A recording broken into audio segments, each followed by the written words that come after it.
खुद को डुलियो डालू की दुनिया में पाओ। लेकिन हीरो बनने की बजाय तुम्हारी किस्मत तुम्हें श्रेक एकेडमी का एक साधारण टेम्परेरी वर्कर बना दे। कई महीनों तक तुम एकेडमी के लिए दिन रात मेहनत करते हो, गार्डन क्लीन करते हो, ग्रास कट करते हो, रूम्स की सफाई करते हो, टूटा हुआ सामान रिपेयर करते हो और एकेडमी का हर छोटा बड़ा काम करते हो।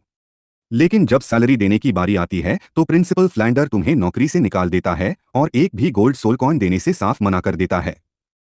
कोई और होता तो चुपचाप चला जाता, लेकिन तुम सीधे प्रिंसिपल के सामने पहुंच जाते हो। जैसे ही फ्लैंडर तुम्हारे सामने आता है, तुम बिना किसी डर के बोलते हो, तुम ही वो बेशर्म प्रिंसिपल हो ना। यह सुनते ही निंग रोंग रोंग अपनी हंसी नहीं रोक पाती और वहीं हंस पड़ती है। बाकी स्टूडेंट्स भी मुस्कुराने लगते हैं। पूरी एकेडमी में शायद पहली बार किसी ने फ्लैंडर से इस तरह बात करने की हिम्मत दिखाई थी। फ्लैंडर का चेहरा गुस्से से लाल हो जाता है। वह घूरते हुए कहता है, मेरा नाम फ्लैंडर है। लेकिन तुम बिल्कुल शांत रहते हुए जवाब देते हो, नाम चाहे फ्लैंडर हो या कुछ भी, पहले मेरी सैलरी दो। इतना कहकर तुम अपना पूरा हिसाब गिनाना शुरू कर देते हो।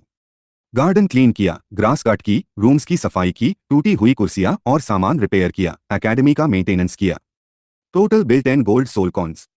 1 कॉइन भी कम नहीं चलेगा। यह मेरे कई महीनों की मेहनत की कमाई है। फ्लैंडर पहचान जाता है कि तुम वही टेम्परेरी वर्कर हो जिसे उसने कुछ दिन पहले निकाल दिया था। लेकिन अपनी जेब से पैसे देने की बजाय वह तुरंत जिम्मेदारी फाइनेंस टीचर ली युसोंग पर डाल देता है और कहता है, पैसों का हिसाब वही देखता है, उसी से जाकर ले लो। यह सुनते ही तुम्हारा गुस्सा और बढ़ जाता है। तुम ऊंची आवाज में कहते हो, वो मुझे तुम्हारे पास भेज रहा है और तुम मुझे उसके पास भेज रहे हो। आखिर मुझे बेवकूफ समझ रखा है क्या? अगर आज मेरी सैलरी नहीं मिली तो पूरे डुलियो कॉन्टिनेंट में बता दूंगा कि श्रेक एकेडमी अपने वर्कर्स की मेहनत की कमाई भी खा जाती है। तुम्हारी बात सुनकर आसपास खड़े सभी स्टूडेंट्स एक दूसरे का चेहरा देखने लगते हैं। किसी ने भी आज तक फ्लैंडर को इस तरह घेरते हुए नहीं देखा था। तभी टैंग सैन आगे बढ़ता है। उसे लगता है कि यही अच्छा मौका है प्रिंसिपल पर एहसान करने का। वह शांत आवाज में कहता है, अगर एकेडमी के पास अभी पैसे नहीं हैं तो मैं अपनी तरफ से 10 गोल्ड सोल कॉइन्स पे कर देता हूं। लेकिन फ्लैंडर अपनी इज्जत बचाने के लिए तुरंत अपना स्टोरेज रिंग खोलता है और उसमें से 10 गोल्ड सोल कॉइन्स निकालकर तुम्हारी तरफ बढ़ा देता है। वह दिखाना चाहता था कि श्रेक एकेडमी किसी नए स्टूडेंट से मदद नहीं लेती। जैसे ही तुम कॉइन्स लेने के लिए हाथ बढ़ाते हो, अचानक तुम्हारी नजर ट्रेनिंग ग्राउंड पर खड़े स्टूडेंट्स पर पड़ती है। गोल्डन हेयर वाला दाई मुबई, ब्लू ड्रेस में Tang San, rabbit girl XIAOW, red hair वाला माहोमजन, फन्नी ऑस्कर, कोल्ड ब्यूटीज हु जुकिंग और निंग रोंग रोंग। इन सभी चेहरों को देखते ही तुम्हारा दिमाग कुछ सेकंड के लिए बिल्कुल खाली हो जाता है। तुम मन ही मन सोचते हो, ये चेहरे तो बिल्कुल वही हैं जिन्हें मैंने अपनी पिछली दुनिया में देखा था। अगले ही पल तुम्हें सच्चाई समझ आ जाती है। रुको, इसका मतलब मैं सच में डुलियो डालू की दुनिया में आ चुका हूं। तुम्हारा दिल तेजी से धड़कने लगता है। अब तुम्हें एहसास होता है कि यहाँ का हर फैसला तुम्हारी जिंदगी बदल सकता है।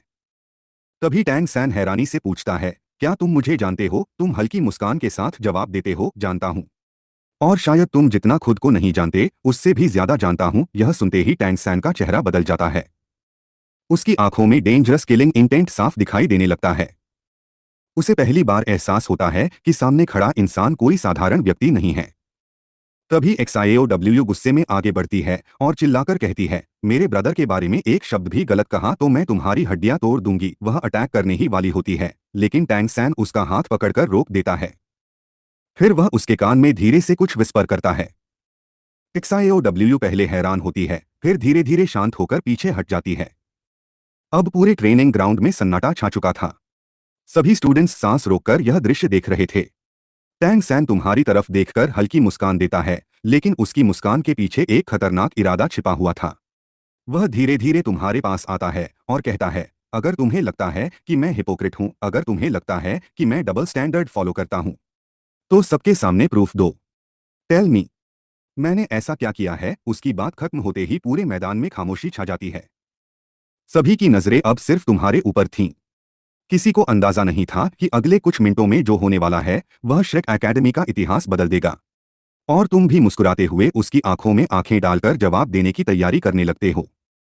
2:34 अगर तुमने सच नहीं बताया तो फिर मुझे भी सख्ती दिखानी पड़ेगी।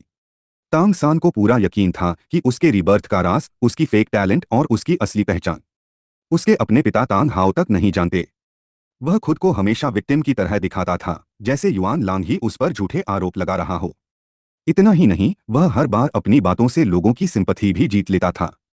जो भी उसकी बात सुनता वही उसे सही मानने लगता। ऐसा माहौल बनाया गया कि युआन लांग विलन बन जाए और उसके ऊपर डेथ सेंटेंस यानी मरने का हक बन जाए। फिर अगर तांग सान उसे मार दे तो उसे जस्टिस और हेवंस विल का नाम दिया जा सके। हर किसी को यही लगता कि तांग सान हमेशा सही है और उसके फैसले पर सवाल उठाना ही गलत है। साफ साफ बताओ, नहीं तो हम भी चुप नहीं बैठेंगे, शाओ वू ने अपनी मुट्ठी कसते हुए कहा। वह इतने समय से तांग सान के साथ थी कि उसे पूरा भरोसा था। उसकी नज़र में तांग सान एकदम प्योर हार्ट वाला इंसान था। ऐसा इंसान फेक या डबल स्टैंडर्ड कैसे हो सकता है? उसे पूरा विश्वास था कि युआन लांग के पास कोई सबूत नहीं होगा और आज उसकी पिटाई तय है।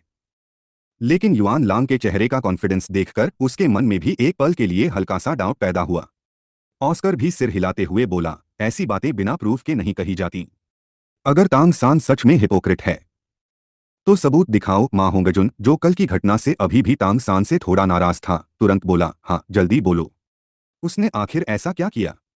मैं भी सुनना चाहता हूँ, दाई मुबाई ने गंभीर आवाज में कहा। अगर तुम्हारी बात सही हुई तो हम तुम्हारे साथ खड़े होंगे, लेकिन अगर तुम जानबूझकर हमारे एकेडमी के सबसे टैलेंटेड स्टूडेंट की इमेज खराब कर रहे हो तो मैं सीनियर होने के नाते बिल्कुल बर्दाश्त नहीं करूंगा। जू जूचिंग, निंग रोंगरोंग और ऑस्कर भी पूरी उत्सुकता से युआन लांग की ओर देखने लगे। हर किसी के मन में एक ही सवाल था, क्या तांग सान की ब्लैक हिस्ट्री सच में मौजूद है या यह सब सिर्फ झूठ है? पूरा मैदान एकदम शांत हो चुका था। किसी की भी हिम्मत नहीं हो रही थी कि बीच में कुछ बोले। उधर प्रिंसिपल फ्लैंडर भी चुपचाप सब देख रहे थे। उन्होंने तो मन ही मन युआन लांग की सैलरी रोकने का बहाना भी ढूंढ लिया था। अगर यह लड़का सच में तांग सान को बदनाम कर रहा है तो पेमेंट देने की जरूरत ही क्या है? तांग सान के होठों पर हल्की स्मर्क आ गई। उसने सोचा, अब सब लोग इसके खिलाफ हो जाएंगे। इसका डेथ फ्लैग अब फिक्स है। लेकिन सबकी उम्मीदों के उलट युआन लांग बिल्कुल शांत खड़ा रहा। उसके चेहरे पर डर का नामो निशान तक नहीं था, जैसे उसे पहले से पता हो कि आगे क्या होने वाला है। अगर कोई और होता तो शायद तांग सान की असलियत कभी साबित नहीं कर पाता, क्योंकि जो लोग उसकी रियलिटी जानते थे वे लगभग सभी मर चुके थे। लेकिन एक बात अलग थी, युआन लांग भी एक ट्रांसमाइग्रेटर था और इस दुनिया की स्टोरी उसे किसी किताब की तरह याद थी। वह पहले स्पेशल फोर्सेस सोल्जर रह चुका था, लेकिन इसका मतलब यह नहीं कि उसने डुलियो डालू की पूरी कहानी कई बार नहीं पढ़ी थी। तांग सान की हर ग्लोरी और हर सीक्रेट उसे वर्ड बाय वर्ड याद था। उसे आने वाली लगभग हर घटना पहले से मालूम थी, इसलिए उसके चेहरे पर जरा भी घबराहट नहीं थी।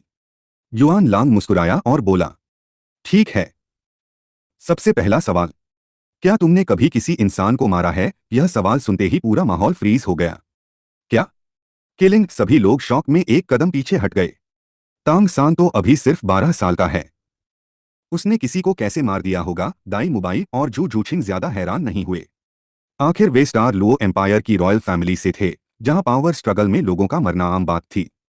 लेकिन बाकी लोग, मा होंगजुन ने कभी किसी को नहीं मारा था। उसकी ईविल फायर फीनिक्स स्पिरिट कई बार कंट्रोल से बाहर हो जाती थी, लेकिन उससे ज्यादा घर जलते थे। निंग रोंगरोंग 7 ट्रेजर ग्लेस्ड टाइल क्लैन की यंग मिस थी। वह शरारती जरूर थी, लेकिन किलिंग जैसी चीज उससे बहुत दूर थी। ऑस्कर तो एक कॉमनर था, ऊपर से उसका मार्शियल सोल अटैक टाइप भी नहीं था। चाहे चाहता भी तो किसी को मार नहीं सकता था। इसलिए एकेडमी के ज्यादातर स्टूडेंट्स ने आज तक किसी की जान नहीं ली थी। ऐसे में एक गांव से आया मासूम दिखने वाला तांग सान क्या सच में किलर हो सकता है? यह सोचकर सबकी नजरें उसी पर टिक गईं। हवा तक जैसे थम गई थी। हर कोई उसकी अगली बात सुनने का इंतजार कर रहा था।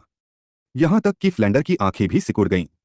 उन्होंने खुद पहली बार ग्रेजुएशन के बाद किसी को मारा था।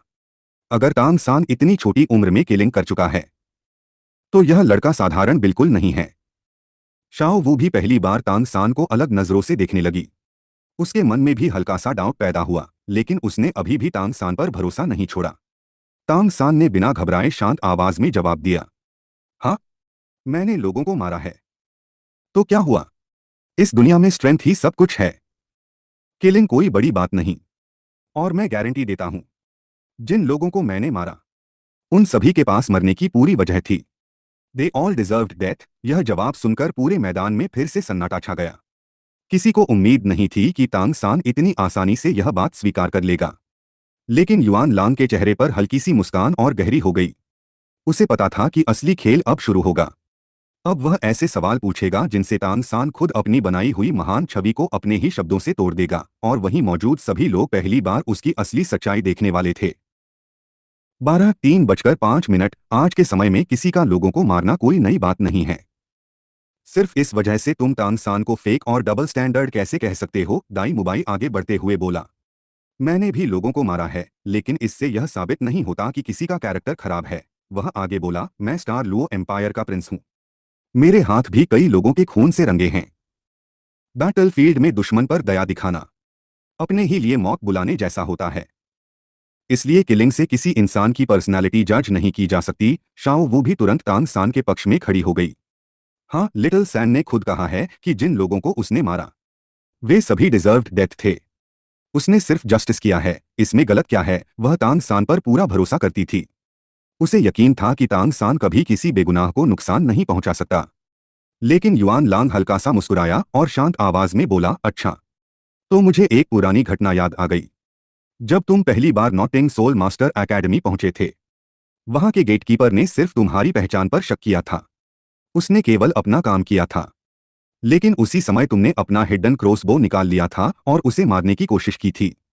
क्या वही तुम्हारा डिजर्व्ड डेथ था? युआन लांग ने बिना रुके आगे कहा, अगर मुझे सही याद है तो तुम हर बार किसी को मारने से पहले उसे डेथ रीजन दे देते हो, चाहे सामने इंसान हो या फिर कोई सोल बीस्ट। अगर हिम्मत है तो इसे झूठ साबित करके दिखाओ। वैसे मंडला स्नेक का सोल रिंग अभी भी तुम्हारे शरीर पर मौजूद है। वही तुम्हारा सबसे बड़ा प्रूफ है। यह सुनते ही पूरा मैदान एकदम शांत हो गया। हर कोई तांग सान के चेहरे की तरफ देखने लगा। युआन लांग आगे बोला, तब तुम्हारी उम्र सिर्फ 6 साल थी।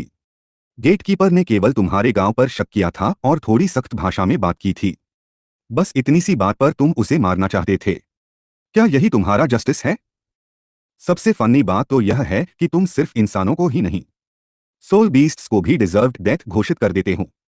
अगर तुम उनसे ज्यादा ताकतवर हो और सोल रिंग के लिए उन्हें मारते हो तो इसमें कोई प्रॉब्लम नहीं। यह इस दुनिया का रूल है।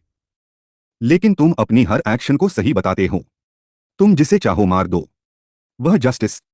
लेकिन अगर कोई दूसरा तुम्हारे खिलाफ खड़ा हो जाए तो वह ईविल बन जाता है। यही तो असली डबल स्टैंडर्ड है। युआन लांग की आवाज अब और भी गंभीर हो गई। तुम अपने लिए अलग रूल्स बनाते हो और बाकी दुनिया के लिए अलग रूल्स। गेटकीपर 5 साल से एकेडमी में काम कर रहा था। उसने कभी किसी बोर्न फुल सोल पावर वाले बच्चे को नहीं देखा था। इसलिए उसने शक किया, जो बिल्कुल नॉर्मल बात थी। अगर वह बिना पूछे तुम्हें अंदर जाने देता तब वही अपनी ड्यूटी में फेल होता। लेकिन तुम्हारे हिसाब से वह तुरंत तुम्हारी महानता पहचान ले, तभी वह अच्छा इंसान कहलाएगा, वरना उसका भी डिजर्व्ड डेथ। क्या यही तुम्हारा लॉजिक है? इसके बाद युआन लांग ने सोल बीस्ट की तरफ इशारा करते हुए कहा, और मंडला स्नेक का क्या कसूर था? तुम खुद उसके टेरिटोरी में घुसे। वह अपने घर की रक्षा कर रही थी। क्या अपने घर की रक्षा करना भी क्राइम है? उसे मारने के बाद तुमने उसका सोल रिंग भी एब्जॉर्ब कर लिया। अगर सोल रिंग चाहिए था तो साफ साफ कह देते। बार बार जस्टिस और राइटियसनेस का नाम लेकर खुद को हीरो दिखाने की क्या जरूरत थी? यही वजह है कि तुम्हारी बातें सुनकर लोगों को फेक फीलिंग आती है। और यह पहली बार भी नहीं हुआ। तुमने अपनी पूरी जर्नी में यही पैटर्न फॉलो किया। यहां तक कि 8 सोल रिंग के समय भी टाइगर किंग से तुम्हारी कोई पर्सनल एनिमी नहीं थी, फिर भी उसे ईविल टाइगर किंग कहकर मार दिया ताकि खुद को हीरो साबित कर सको। इस दुनिया में सब कुछ ब्लैक एंड व्हाइट नहीं होता। कभी कभी किसी को मारना मजबूरी होती है, लेकिन उसे जस्टिस का नाम देकर खुद को महान दिखाना सबसे बड़ी हिपोक्रेसी है। युआन लांग की एक एक बात तांग सान के दिल पर हथौड़े की तरह पड़ रही थी। बाहर से वह शांत दिखाई दे रहा था, लेकिन अंदर उसका दिल जोर जोर से धड़क रहा था। उसकी आंखें सिकुड़ गईं और वह युआन लांग को घूरने लगा। उसके मन में सिर्फ एक सवाल घूम रहा था, आखिर इसे यह सब कैसे पता है? इतनी सीक्रेट बातें जिन्हें मेरे मास्टर यू शियाओगांग तक नहीं जानते, यह आदमी कैसे जानता है? और इससे भी डरावनी बात, इसे तो मेरे उस समय के थॉट्स तक पता हैं। यह आखिर है कौन? दूसरी तरफ दाई मुबाई, ऑस्कर, मा होंगजुन और बाकी सभी स्टूडेंट्स के चेहरे का रंग उड़ चुका था। उन्हें पहली बार एहसास हुआ कि तांग सान छोटी सी बहस पर भी किसी की जान लेने को तैयार हो सकता है। सभी लोग धीरे धीरे उससे दूरी बनाने लगे। आखिर कौन ऐसे इंसान के साथ रहेगा जो किसी भी दिन तुम्हें भी डिजर्व्ड डेथ कहकर मार दे? तभी युआन लांग अचानक आगे बढ़ा। और सबके सामने शाओ वू के गाल पर हल्का सा किस कर दिया। पूरा मैदान शॉक में जम गया। शाओ वू का चेहरा गुस्से से लाल हो गया। उसके दिमाग में केवल एक ही विचार था, इसे अभी खत्म कर दूं। वह हमला करने ही वाली थी कि तभी युआन लांग उसके कान के पास झुककर बेहद धीमी आवाज में सिर्फ 3 शब्द बोला, 100,000 ईयर्स। ये 3 शब्द सुनते ही शाओ वू का पूरा शरीर कांप उठा। उसके कदम वहीं रुक गए। उसकी आंखों में पहली बार डर साफ दिखाई देने लगा। वह कांपती आवाज में बोली, त तुम क्या कहना चाहते हो? युआन लांग ने उसकी आंखों में देखते हुए धीमी मुस्कान के साथ कहा, तुम अच्छी तरह जानती हो मैं किस बात की ओर इशारा कर रहा हूं। यह सुनते ही शाओ वू के 2:35 युआन लांग की बात शाओ वू के कानों में किसी बिजली की तरह गूंज उठी। उसे यकीन ही नहीं हो रहा था कि सामने खड़ा यह इंसान उसकी असली आइडेंटिटी जानता है। पुष्टि होते ही उसका पूरा शरीर कांपने लगा। उसकी आंखों में मौजूद गुस्सा पल भर में फियर में बदल गया, क्योंकि अगर उसका सीक्रेट दुनिया के सामने आ गया तो अनगिनत ह्यूमन एक्सपर्ट्स उसे पकड़ने के लिए टूट पड़ेंगे और वह अकेले उनका सामना कभी नहीं कर पाएगी। यह नज़ारा देखकर दाई मुबाई भी पूरी तरह शॉक हो गया। उसने मन ही मन सोचा, यह युआन लांग सच में बहुत डेंजरस है। दूसरी तरफ मा होंगजुन का तो दिल ही टूट गया। उसने रोने जैसा चेहरा बनाकर कहा, यह तो बिल्कुल अनफेयर है। मैं evil fire phoenix martial soul का जीनियस हूं, लेकिन आज तक किसी लड़की का हाथ तक नहीं पकड़ पाया। और यह बंदा आते ही शाओ वू जैसी ब्यूटी को किस कर गया। भाई, यह तो हद हो गई। जू झूचिंग ने दाई मुबाई की तरफ देखा और तिरस्कार भरी आवाज में बोली, हूँ टिपिकल मैन। उधर निंगरोंगरोंग, जो 7 ट्रेजर ग्लेस्ड टाई क्लैन की यंग मिस थी, ऐसी घटना पहली बार देख रही थी। वह शर्म से चिल्ला उठी, यह युआन लांग पागल है या फिर क्रेजी प्लेबॉय। इतना कहकर उसने अपने हाथों से आंखें ढक लीं, लेकिन क्यूरियोसिटी इतनी ज्यादा थी कि वह उंगलियों के बीच से चोरी चोरी पूरा सीन देखती रही। प्रिंसिपल फ्लैंडर भी पूरी तरह स्पीचलेस रह गए। अभी कुछ सेकंड पहले तक दोनों लड़ने वाले थे और अगले ही पल किस हो गया। लेकिन सबसे अजीब बात यह थी कि शाओ वू ने कोई विरोध ही नहीं किया। उसके चेहरे पर सिर्फ डर दिखाई दे रहा था। मा होंगजुन ने हैरानी से पूछा, या तुमने उसके कान में आखिर कहा क्या है? उसे तांग सान और शाओ वू का रिश्ता अच्छी तरह पता था। उसने सिर पकड़ते हुए कहा, अब तो गेम ओवर है। कुछ दिन पहले झाओ वुजी ने सिर्फ शाओ वू को चोट पहुंचाई थी और तांग सान पागल हो गया था। अब तुमने उसके सामने किस कर दिया। अब तो बड़ा कांड होगा। जैसा सब सोच रहे थे बिल्कुल वैसा ही हुआ। शाओ वू को किस करते ही तांग सान की आखिरी बची हुई शांति भी खत्म हो गई। उसकी आंखें गुस्से से लाल हो गईं। तुम मौत को बुला रहे हो? उसने बिजली जैसी स्पीड से अपना हाथ उठाया। Click click. उसकी हिडन स्लीव क्रॉसबो तुरंत एक्टिवेट हो गई। बस ट्रिगर दबाने की देर थी और अगला पल युआन लांग की मौत का होता। यह देखकर शाओ वू का चेहरा सफेद पड़ गया। वह तुरंत आगे बढ़ी और चिल्लाई, भैया रुक जाइए, प्लीज काम डाउन। उसके लिए यह सिर्फ एक किस था। युआन लांग ने उसकी सबसे बड़ी सीक्रेट भी छिपाई थी, इसलिए वह नहीं चाहती थी कि तांग सान उसे मार डाले। लेकिन उसकी यह बात तांग सान के गुस्से में और तेल डालने जैसी साबित हुई। उसके दिल में सिर्फ एक ही विचार था, शाओ वो मेरी है और उसे छूने वाला हर इंसान मरेगा। क्लिक। उसने बिना एक पल रुके ट्रिगर दबा दिया। तेज आवाज के साथ क्रॉसबो का मैकेनिज्म एक्टिवेट हो गया। तीर हल्का सा कांपा और अगले ही पल बिजली जैसी रफ्तार से युआन लांग की तरफ निकल पड़ा। यह देखकर पूरे मैदान में हड़कंप मच गया। सबके चेहरे का रंग उड़ चुका था, क्योंकि कुछ दिन पहले एंट्रेंस एग्जाम में सभी ने तांग सान के हिडन वेपन्स की पावर अपनी आंखों से देखी थी। यहां तक कि लेवल 76 सोल सेज झाओ वुजी भी उनसे घायल हो गया था। ऐसे में एक साधारण इंसान जैसा दिखने वाला युआन लांग उस अटैक से कैसे बच सकता था? लगभग सभी ने मान लिया कि अब उसकी मौत तय है। 1:30, 2:35 क्रॉसबो का काला तीर हवा को चीरता हुआ सीधा युआन लांग की तरफ बढ़ा। प्रिंसिपल फ्लैंडर भी घबरा गए। उन्होंने तुरंत आगे बढ़ने की कोशिश की, लेकिन तीर की स्पीड इतनी ज्यादा थी कि अब उसे रोकना लगभग इम्पॉसिबल था। वह केवल बेबस होकर सब कुछ देख सकते थे। तांग सान के चेहरे पर एक ठंडी स्मर्क दिखाई देने लगी। उसे पूरा विश्वास था कि जो भी शाओ वो को छुएगा उसका यही अंजाम होगा। लेकिन तभी एक ऐसा सीन सामने आया जिसने सभी को स्तब्ध कर दिया। युआन लांग ने बिना घबराए अपनी कमर से एक अजीब सा वेपन निकाला। वह किसी भी हिडन वेपन से बिल्कुल अलग था। उसका काला बैरल सीधे तांग सान की तरफ पॉइंट कर रहा था। जैसे ही तांग सान की नजर उस वेपन पर पड़ी, उसके दिल में अचानक एक अजीब सी डेंजर फीलिंग पैदा हुई। उसे पहली बार लगा कि सामने खड़ा इंसान शायद उससे भी ज्यादा खतरनाक है। बैंग। अगले ही पल तेज गनशॉट पूरे मैदान में गूंज उठा।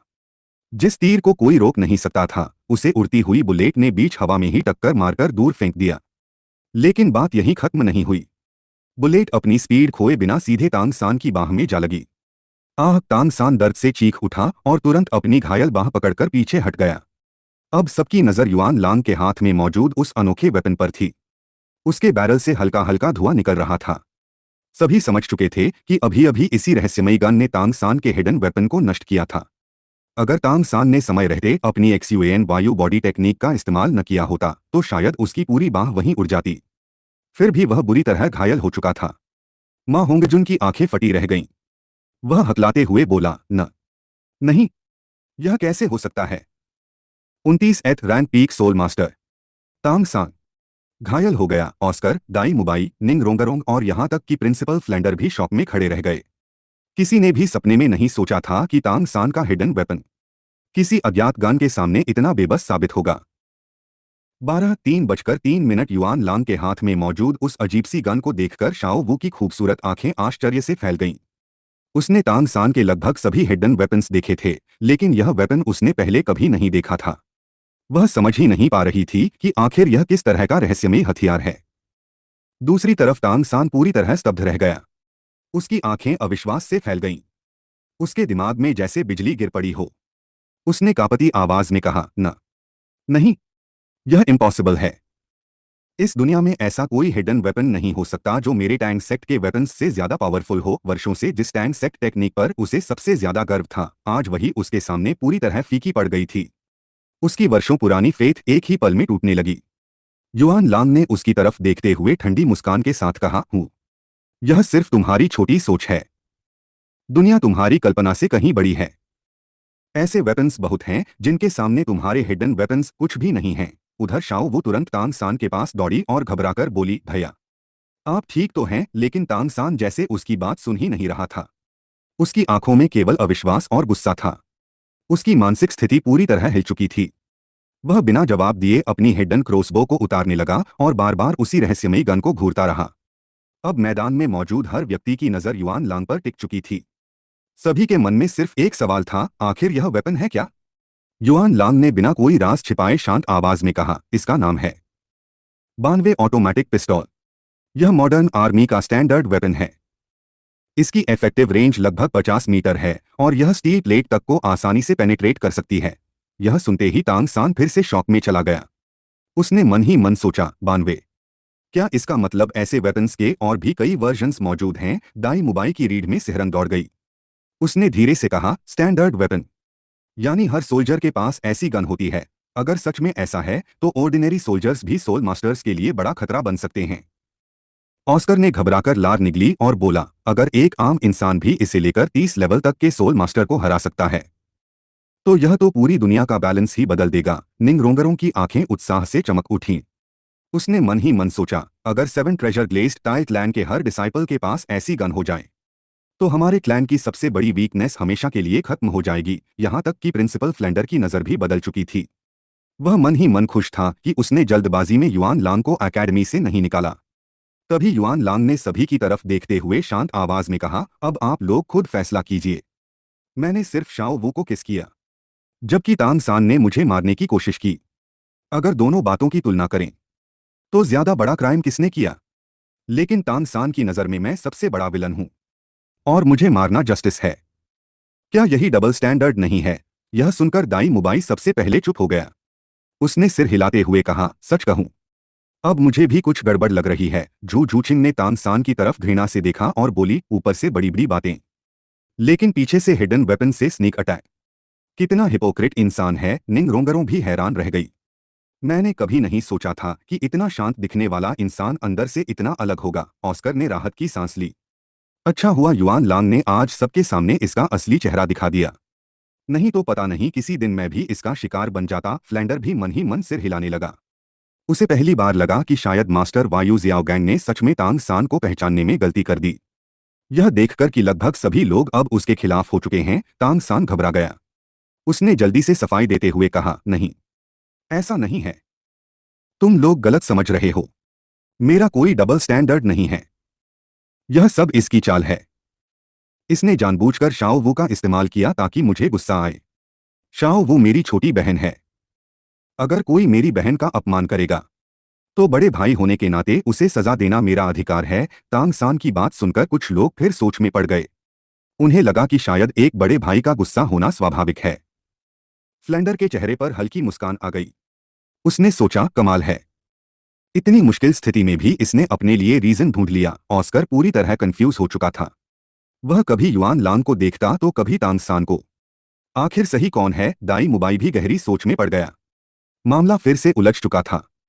लेकिन तभी जू जूचिन ने ठंडी आवाज में कहा, एक मिनट, रेड ब्यूटी की बात क्यों कर रहे हो? वह तुम्हारी बहन है। भाई बहन के रिश्ते में प्यार हो सकता है, लेकिन रोमांटिक फीलिंग्स नहीं। अगर कोई दोनों को मिलाने की कोशिश करे तो वह बेहद अजीब और गलत लगेगा। उसकी बात सुनते ही पूरा मैदान फिर से बहस में डूब गया। कोई तांग सान का समर्थन कर रहा था तो कोई युआन लांग का। आखिर में फ्लेंडर ने फिर युआन लांग की तरफ देखा और पूछा, क्या तुम्हारे पास अभी भी कुछ और कहने के लिए है? अगले ही पल सभी की नजरें फिर से युआन लांग पर टिक गईं। तांग सान भी ठंडी नजरों से उसे घूरने लगा। उसे पूरा यकीन था कि अब युआन लांग के पास कोई नया प्रूफ नहीं बचा होगा। लेकिन युआन लांग बिल्कुल शांत रहा। उसने धीरे से तांग सान की तरफ देखा और मुस्कुराते हुए कहा, तुम बार बार कहते हो कि तुमने यह सब शाओ वू के लिए किया क्योंकि तुम उसके भाई हो। इतना सुनते ही तांग सान आत्मवी 12-3 तांग सान आत्मविश्वास से मुस्कुराया और बोला, मैं उसका बड़ा भाई हूं। मैं सबसे अच्छी तरह जानता हूं कि शाओ वू क्या सोचती है ना? शाओ वू, उसे पूरा भरोसा था कि शाओ वू बिना एक पल सोचे उसके पक्ष में खड़ी हो जाएगी। आखिर दोनों ने साथ में अनगिनत मुश्किलें झेली थीं। लेकिन जैसे ही उसने शाओ वू की तरफ देखा, उसके चेहरे का आत्मविश्वास धीरे धीरे गायब होने लगा। शाओ वू तुरंत उसकी तरफ नहीं आई। वह वहीं खड़ी रही। उसकी आंखों में गहरा कंफ्यूजन और मन में भारी संघर्ष साफ दिखाई दे रहा था। यह देखकर तांग सान के दिल में पहली बार डर पैदा हुआ।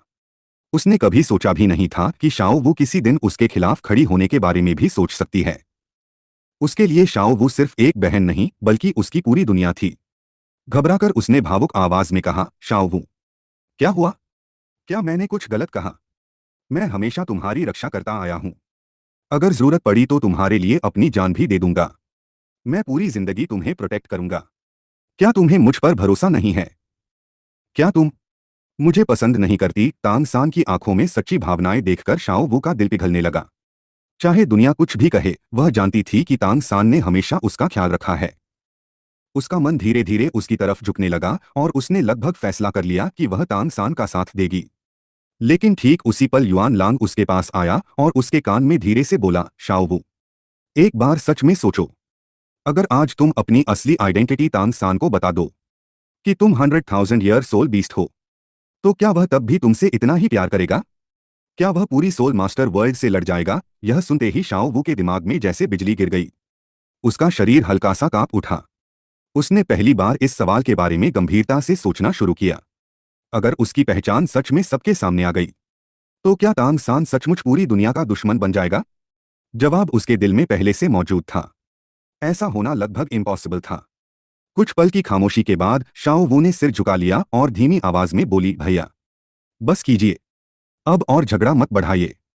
चलिए यहां से चलते हैं। यह सुनते ही तांग सान पर मानो आसमान टूट पड़ा। उसकी आंखों की चमक गायब हो गई। उसका चेहरा एकदम सफेद पड़ गया। पिछले जन्म में वह एक अनाथ था। उसे बचपन से परिवार का प्यार नहीं मिला था, इसलिए इस जन्म में उसने शाओ वू को अपनी बहन बनाया था। वही उसके जीवन का सबसे बड़ा इमोशनल सपोर्ट बन चुकी थी। लेकिन आज पहली बार उसे लगा कि वही सहारा उससे दूर जा रहा है। उसके अंदर का संतुलन पूरी तरह टूट गया। उसके दिल में दर्द, गुस्सा और नफरत का तूफान उठने लगा। शाओ वू ने उसकी हालत देखकर घबराते हुए पूछा, भैया, आपको क्या हुआ? लेकिन इस समय तांग सान की आंखों में पहले जैसी गर्मजोशी नहीं थी। वहां केवल ठंडा गुस्सा और शक दिखाई दे रहा था। उसने भारी आवाज में कहा, क्यों जाए यहां से?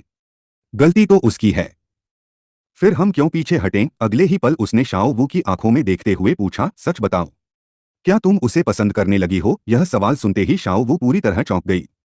उसने तुरंत सिर हिलाकर कहा, भैया, आप कैसी बातें कर रहे हैं? मैं उसे कैसे पसंद कर सकती हूँ? वह समझाना चाहती थी कि उसने युआन लांग का साथ सिर्फ इसलिए दिया क्योंकि उसने उसकी सबसे बड़ी सीक्रेट छिपाई थी। लेकिन वह यह सच किसी के सामने नहीं बता सकती थी। अगर उसकी आइडेंटिटी खुल गई तो उसकी मौत तय थी। लेकिन तांग सान को उसकी कोई बात सुनाई ही नहीं दे रही थी। उसने गुस्से में कहा, जब उसने तुम्हें किस किया तब तुमने उसे रोका क्यों नहीं? जब मैंने उसे मारना चाहा तब तुमने मुझे ही रोक दिया। जिसने तुम्हारा अपमान किया वह मेरा दुश्मन है। लेकिन तुम उसी का पक्ष ले रही हो। अब तांग सान पूरी तरह अपना धैर्य खो चुका था। उसके दिमाग में सिर्फ वही सीन घूम रहा था जब युआन लांग ने शाओ वू को किस किया था। वही याद उसकी समझ पर पर्दा डाल चुकी थी। शाओ वू ने फिर समझाने की कोशिश की, भैया वह बुरा इंसान नहीं है। कुछ गलतफहमियों की वजह से हमारा रिश्ता मत बिगाड़िए। हम यहां से चलते हैं। बाद में मैं आपको सब समझा दूंगी। लेकिन उसकी हर बात तांग सान को और भड़का रही थी। उसे लगने लगा कि शाओ वो सचमुच युआन लांग का बचाव कर रही है। उसके मन में शक जहर की तरह फैलने लगा। तभी युआन लांग ने शांत स्वर में कहा, तांग सान, उसकी बात मान लो। बेकार की लड़ाई से कुछ हासिल नहीं होगा। हाँ भैया, प्लीज। शाओ वू ने भी फिर से समझाना चाहा। लेकिन तांग सान ने गुस्से में उसकी बात बीच में ही काट दी। अब वह किसी की सुनने की हालत में नहीं था। उसने ठंडी आवाज में कहा, मैं मानता हूं तुम्हारा वेपन बहुत पावरफुल है, लेकिन उससे क्या फर्क पड़ता है? इस दुनिया में आखिरकार फैसला सोल पावर ही करती है।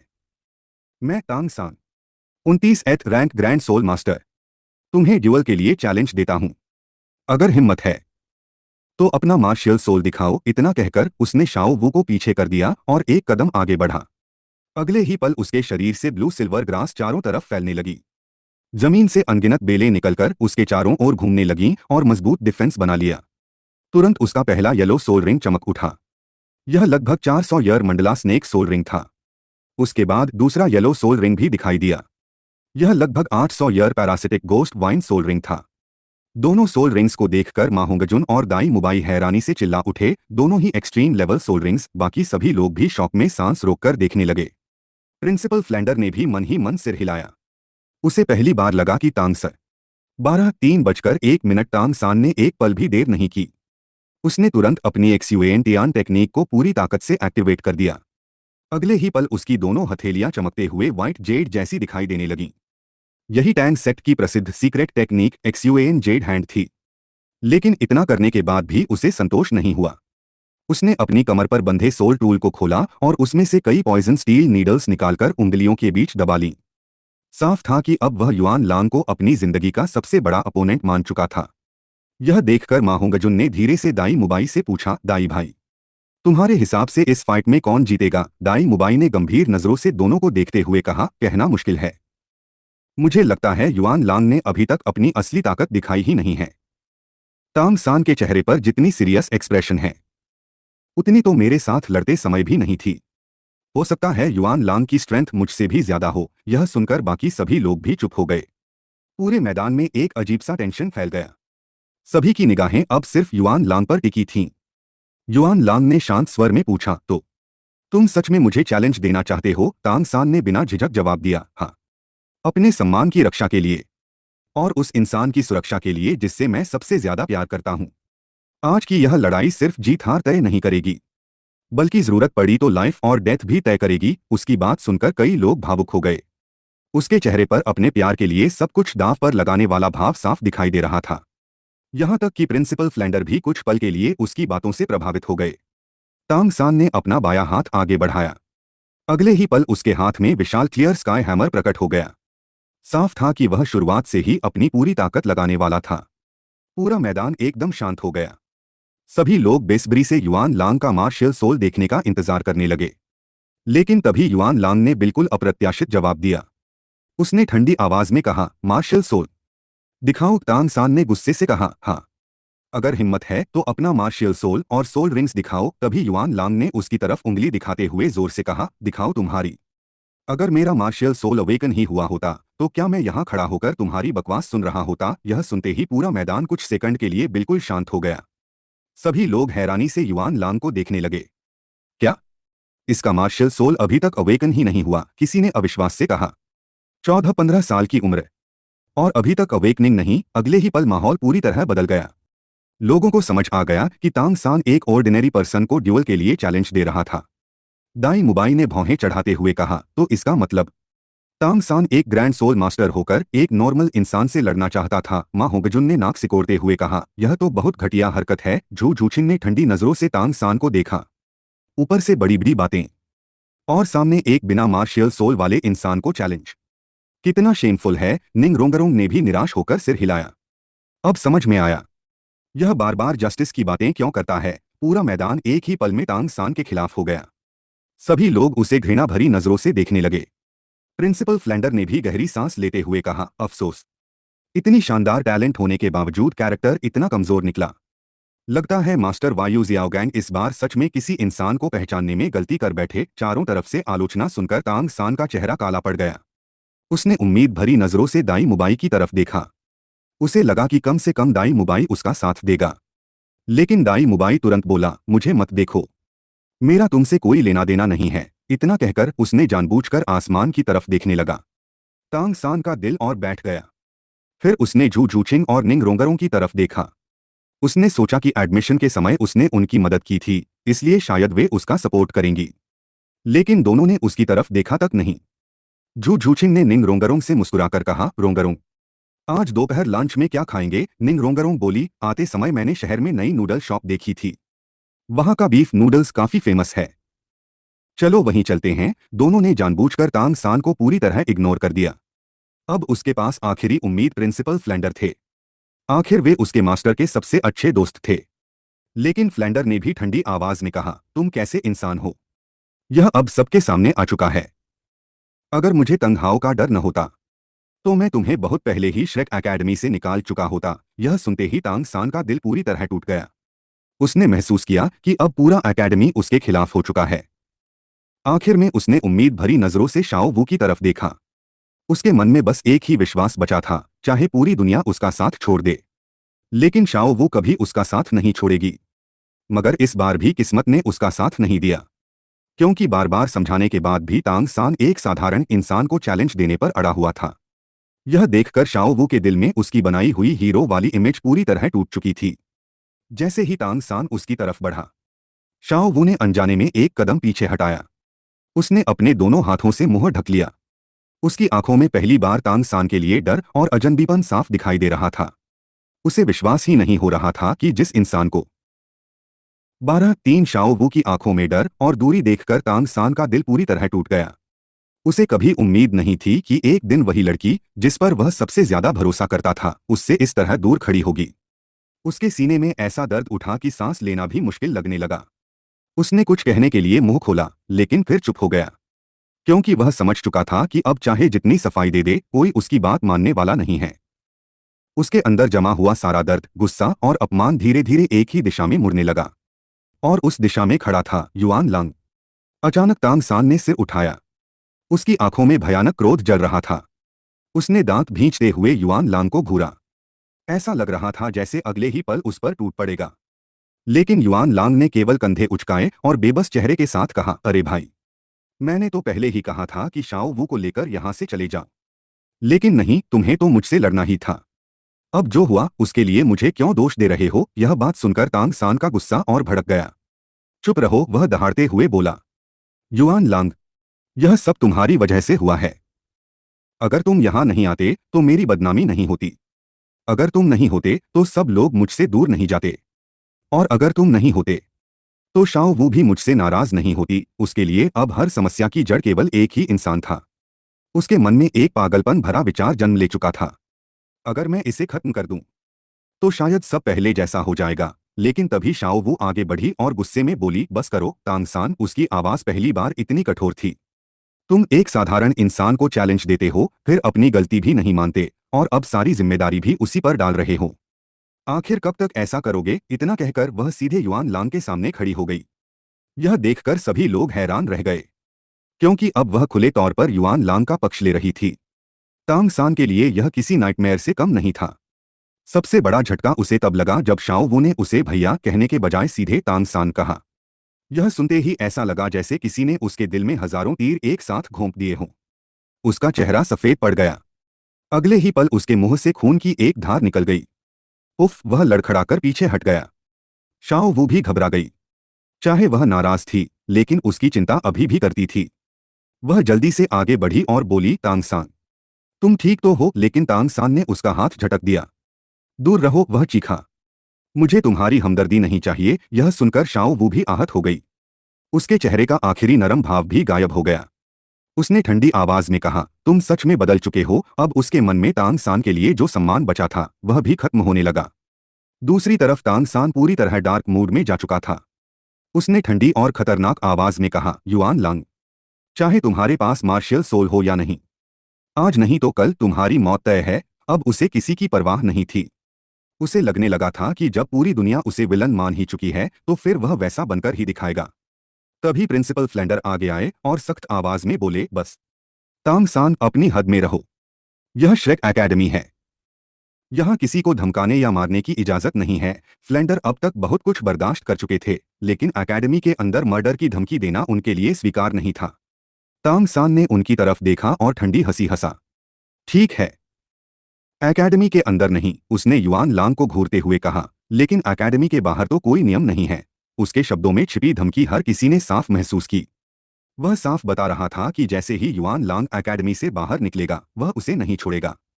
यह सुनकर दाई मुबाई धीरे से फ्लेंडर के पास गया और फुसफुसाकर बोला, प्रिंसिपल, आप इसे एकेडमी से निकाल क्यों नहीं देते। उसके चेहरे पर तांग san के लिए अब खुली नफरत दिखाई दे रही थी। फ्लेंडर ने गहरी सांस ली और धीमी आवाज में कहा, तुम समझते नहीं हो, बात इतनी आसान नहीं है। उनके दिमाग में तुरंत उस दिन का दृश्य घूम गया जब जीरो ने झाओ वुजी को बुरी तरह पीटा था। उस याद से आज भी उनके शरीर में सिहरन दौड़ जाती थी।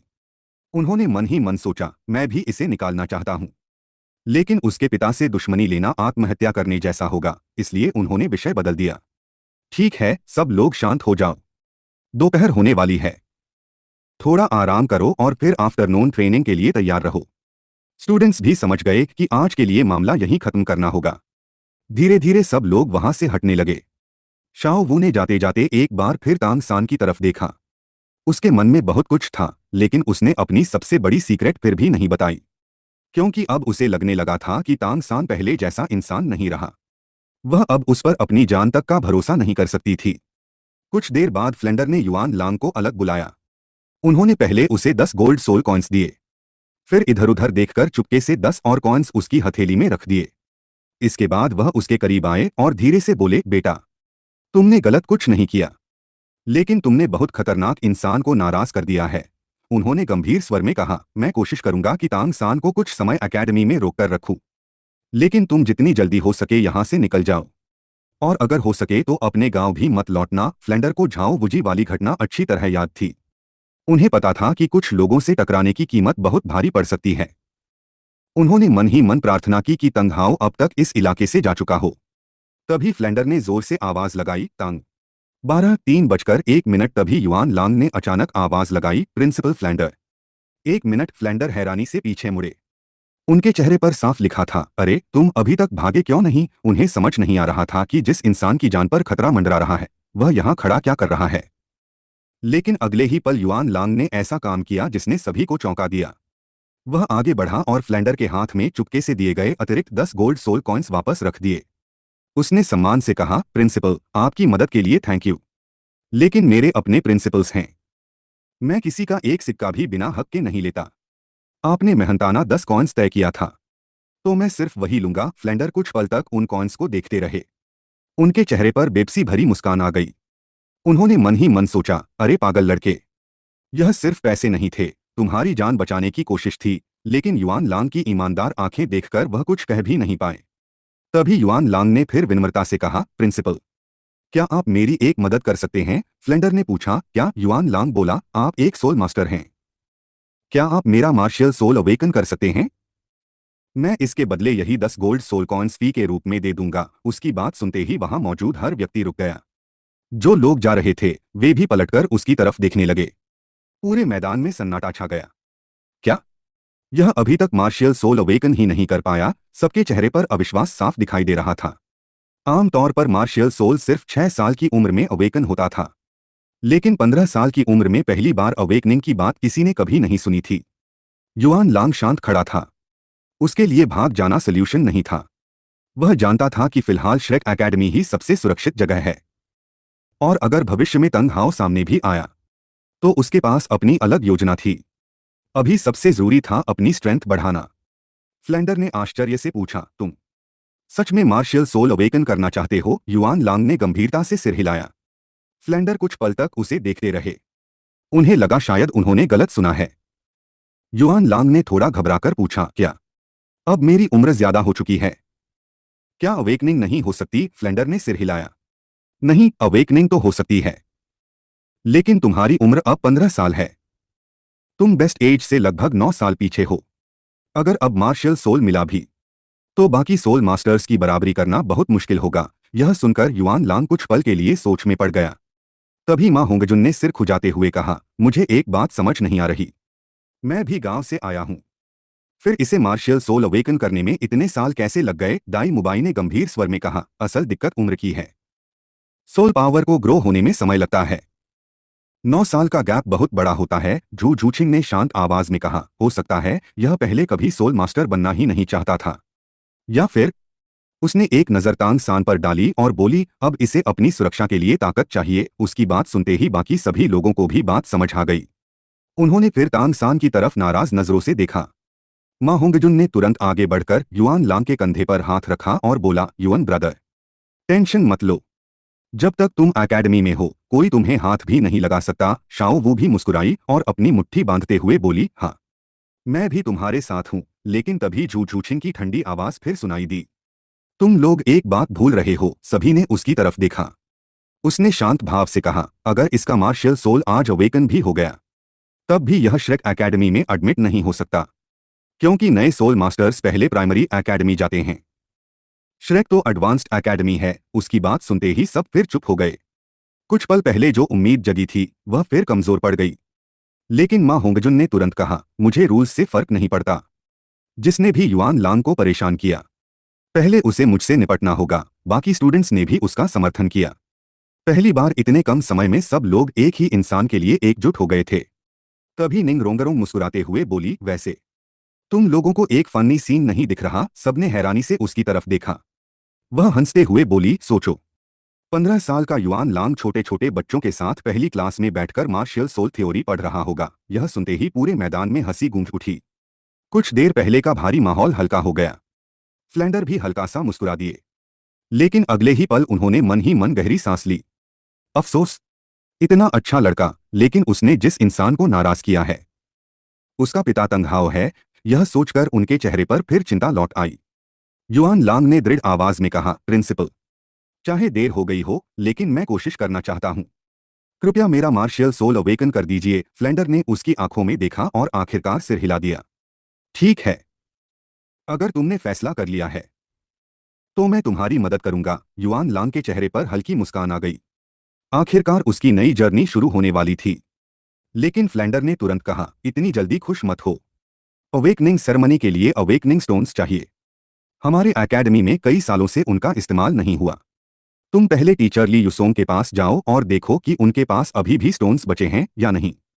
Thank you principal. Yuan Long ने सम्मान से झुककर धन्यवाद दिया और तुरंत वहां से निकल पड़ा। लेकिन कुछ कदम 12:03 युआन लांग सीधे टीचर ली युसोंग के पास पहुंचा। उसकी बात सुनते ही ली युसोंग ने हैरानी से अपनी आंखें खोल दी। उसने मन ही मन सोचा, इतना कंजूस प्रिंसिपल फ्लैंडर आज इतना उदार कैसे हो गया? यह तो सच में रेयर इवेंट है। फिर उसने युआन लांग की तरफ देखा और पूछा, जब तुम्हें पेमेंट मिल गई, तो फिर वापस यहाँ क्यों आए हो? युआन लांग ने सम्मान से जवाब दिया, प्रिंसिपल ने मुझे आपके पास भेजा है। मैं अपना मार्शियल सोल अवेकन कराना चाहता हूँ। यह सुनते ही ली युसोंग कुछ सेकंड तक उसे घूरता रहा। फिर हंसते हुए बोला, अरे भाई, मजाक मत करो। तुम्हारी उम्र देखकर लगता है कि तुम अवेकनिंग की एज बहुत पहले पार कर चुके हो। प्रिंसिपल कहीं अपना फैसला बदल दें, उससे पहले पैसे लेकर आराम से निकल जाओ। लेकिन युआन लांग बिल्कुल गंभीर था। उसने बिना कुछ कहे 10 गोल्ड सोल कॉइन्स निकालकर मेज पर रख दिए। ये अवेकनिंग फी है। कॉइन्स देखते ही ली युसोंग की आंखें चमक उठीं। उसी पल उसे समझ आ गया कि फ्लेंडर ने आखिर उसे यहाँ क्यों भेजा है। उसने हल्की मुस्कान के साथ कहा, ठीक है, लेकिन पहले मेरी बात सुन लो। तुम्हारी उम्र अब काफी ज्यादा हो चुकी है। अगर मार्शियल सोल अवेकन भी हो गया, तो आगे बढ़ना बहुत मुश्किल होगा। और वैसे भी ज्यादातर लोगों के अवेकनिंग के बाद सोल पावर होती ही नहीं। तब भी क्या तुम यह रिस्क लेना चाहते हो? युआन लांग ने बिना एक पल सोचे कहा, हाँ। और अगर हो सके, तो अभी इसी समय। उसकी आंखों में अटूट कॉन्फिडेंस देखकर ली युसोंग ने आखिरकार हामी भर दी। ठीक है, लेकिन मेरे पास अभी अवेकनिंग स्टोन्स नहीं हैं।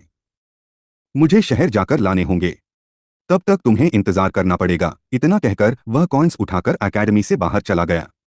सुशुओ सिटी जाकर वापस आने में कम से कम 2 घंटे लगने वाले थे। युआन लांग ने खाली बैठने के बजाय एकेडमी के डाइनिंग हॉल जाने का फैसला किया। जैसे ही वह अंदर पहुंचा, सबसे पहले मा होंगजुन की नजर उस पर पड़ी। वह तुरंत दौड़ता हुआ आया और मुस्कुराते हुए बोला, अरे युआन ब्रदर, इधर आइए। हम लोग आपका ही इंतजार कर रहे थे। इतना कहकर वह उसे सीधे डाइनिंग टेबल तक ले गया।